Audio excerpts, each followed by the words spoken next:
Good morning everyone. ఈరోజు మనం ఈడియం అంటే ఏంటి, అది ఎలా మనకి ఉపయోగపడుతుంది సెంటెన్స్లో అనేది చూద్దాం. ఈడియం, ఐడిఐఓఎం స్పెల్లింగ్ ఈడియం. సో ఈడియం అనేది ఒక ఫ్రేజ్ లేదంటే ఒక ఎక్స్ప్రెషన్ అనమాట. దేనికైతే మీనింగ్ అనేది డిఫరెంట్గా ఉంటుంది, అక్కడ ఉన్న పదాలకి మీనింగ్ కాకుండా డిఫరెంట్ మీనింగ్ ఉంటుందన్నమాట. ఆ పదాలు ఏవైతే ఉన్నాయో మనకి ఆ ఫ్రేజ్లో కానీ, ఈడియం ఫ్రేజ్లో కానీ, ఈడియం ఎక్స్ప్రెషన్లో కానీ ఆ లిటరల్ వర్డ్ మీనింగ్స్ అనేవి మనం తీసుకోకూడదు. ఆ వర్డ్స్ అన్నీ కలిపితే ఒక కొత్త మీనింగ్ వచ్చింది అనమాట, న్యూ మీనింగ్ వచ్చింది అనమాట. సో డెఫినేషన్ చూద్దామా. An idiom is a phrase or expression whose meaning cannot be understood from the literal definition of its individual words. ఏవైతే ఇండివిజువల్ వర్డ్స్ ఉన్నాయో వాటి నుంచి వచ్చిన మీనింగ్ కాదనమాట ఇది. It has its own meaning, a different meaning, a new meaning. So that is called idiom. So idiom is a group of words which gives a new meaning that is different from the given individual words. Now today we will learn few idioms which have got great meaning, good meaning. రెగ్యులర్గా మనం వాడచ్చు అనమాట daily లైఫ్లో, సెంటెన్సెస్గా use చేయొచ్చు, create చేయొచ్చు కొత్త సెంటెన్సెస్ని. Idioms అనేవి చాలా బాగుంటాయి, రెగ్యులర్గా వాడేవే అనమాట ఇవన్నీ. సో లెట్ us say ఎగ్జామ్స్లో కూడా ఇచ్చాడు number of times. So exams కూడా బాగా పనికి వస్తాయి ఇవి. So first one, beat around the bush. Beat around the bush అంటే మెయిన్ టాపిక్ని వదిలేసి ఏదేదో చెప్పడం అనమాట. అంటే మెయిన్ టాపిక్ చెప్పకుండా చుట్టూ కొట్టడం అనమాట. ఈ విధంగా avoiding the main topic or not speaking directly about an issue. అసలైన ఇష్యూ గురించి, అసలైన టాపిక్ గురించి వదిలేసి పిచ్చివన్నీ మాట్లాడడాన్ని బీటింగ్ అరౌండ్ ద బుష్ అని అంటాము. So beating around the bush, stop beating around the bush, tell me the real words, tell me what you want అంటారు కదా. Stop beating around the bush, tell me what do you want exactly. ఈ విధంగా beating around the bush అనే ఈడియంని ఈ విధంగా మనం use చేయొచ్చు అనమాట. So now let us see the second one. Second one is the ball is in your court. The ball is in your court. ఇదేంటండి, దీని మీనింగ్ ఏంటంటే it is your responsibility or turn to take action or to make a decision. అంటే ball నీ చేతిలో ఉంది, ఇక నీ ఇష్టం, డెసిషన్ నీ చేతిలో ఉంది, ఇది నీ రెస్పాన్సిబిలిటీ, నువ్వే డెసిషన్ తీసుకోవాలన్నమాట. So I have send the proposal, now the ball is in your court to approve it. అంటే నేను నీకు ప్రపోజ్ చేశాను, ప్రపోజల్ పంపించాను, దాన్ని అప్రూవ్ చేయాలా రిజెక్ట్ చేయాలనేది నీ చేతుల్లో ఉంది. The ball is in your court అంటే నీ చేతుల్లో ఉంది, నువ్వేం చేస్తావు అనేది విషయం నీ మీద ఆధారపడి ఉంది అని చెప్పేసి దీనికి అర్థం అనమాట. ఇది the ball is in your court, second one. Next one, a piece of cake. A piece of cake అంటే something that is very easy or simple to accomplish. అంటే చాలా ఈజీ అనమాట. పీస్ ఆఫ్ కేక్ అంటే చాలా easy. Piece of cake అంటే ఏంటి, మనకు piece of cake ఇచ్చారనుకో చాలా ఈజీగా టక్మని తినేస్తాం అనమాట. సో అలాగా ఏదైనా విషయం, ఏదైనా పని చాలా చిన్నది, పెద్దది కాదు, చాలా ఈజీ, చాలా సింపుల్ అని చెప్పడానికి it is a piece of cake అని చెప్తాం అనమాట. ఫర్ ఎగ్జాంపుల్ మ్యాథమెటిక్స్లో a+b² is equal a² + b² + 2ab. It is a piece of cake for me, this formula is a piece of cake. This formula piece of cake. ఇంకో formula అడిగితే పెద్ద formula అస్సలు రాదు మ్యాథ్స్లో. Okay fine.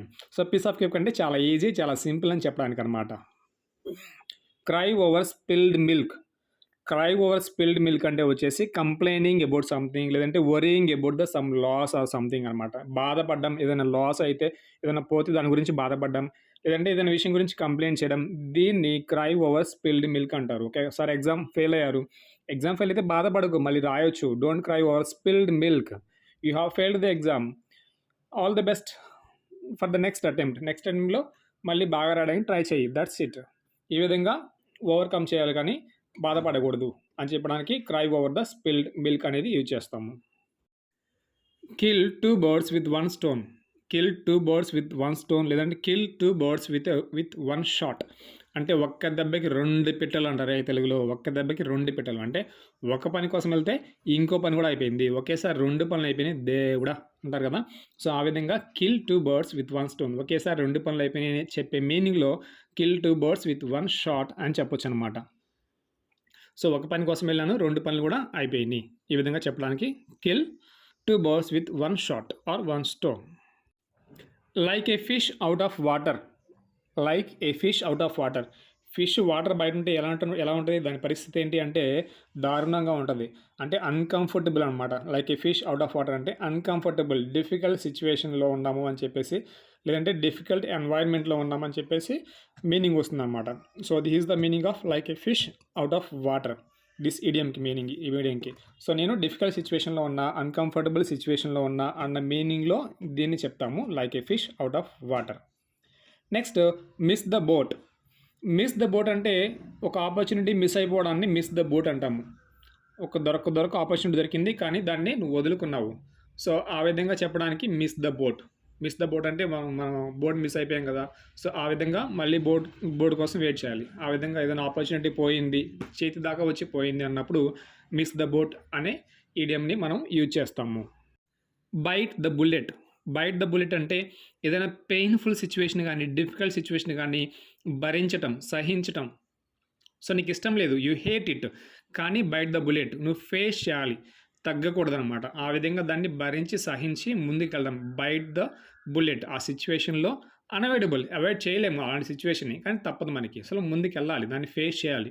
So byte the bullet, get ready to byte the bullet అని చెప్పడానికి ఈ byte the bullet అనే ఈడియంని మనం యూజ్ చేయొచ్చు. Raining cats and dogs.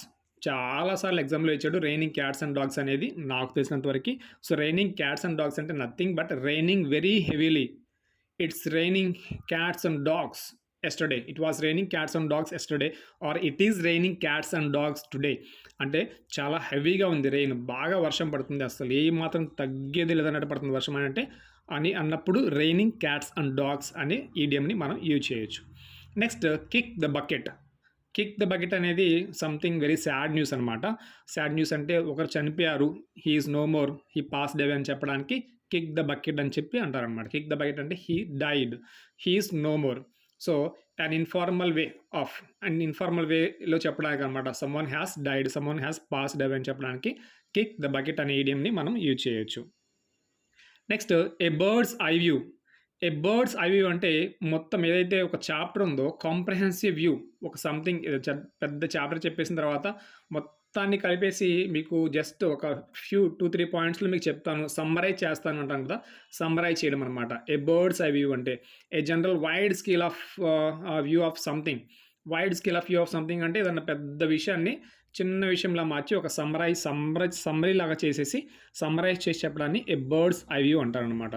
So మొత్తం అంతా కలిపి చెప్పేసి చిన్న విషయంలా చెప్పేసి ఈజీగా అర్థమయ్యేలా చెప్పడం ఏ బర్డ్స్ ఐ వ్యూ అని ఈడియంని ఈ విధంగా ఇక్కడ వాడచ్చు. మళ్ళొక్కసారి మనం ఈడియం చూసినట్లయితే మనకి ఫస్ట్ వన్ వచ్చేసి what is first one? Beat around the bush. Beat around the bush. Second one is the ball is in your coat. Third, the piece of cake. 4, cry over spilled milk. Next, kill 2 birds with 1 stone or shot. Next, like a fish out of water. Next, miss the boat. Next, bite the bullet. Next, raining cats and dogs. Next, kick the bucket. Next, a bird's eye view. ఇవి చాలా simple అన్నమాట. నేర్చుకోవడానికి చాలా simple, daily రెగ్యులర్గా వాడచ్చు. ఎగ్జామ్స్లో కూడా అప్పుడప్పుడు అడుగుతూ ఉంటాడు. So learn it, and in the next video I will give more examples. ఒక్కొక్క దానికి 3-4 ఎగ్జాంపుల్స్ చొప్పున మనం క్రియేట్ చేసి నేర్చుకుందాము. So first of all learn these 11 idioms. 11 idioms బాగా నేర్చుకుంటే, ఈడియమ్స్ మీనింగ్స్ బాగా నేర్చుకుంటే నెక్స్ట్ వీడియోలో ఎగ్జాంపుల్స్ కూడా మనం చూద్దాము.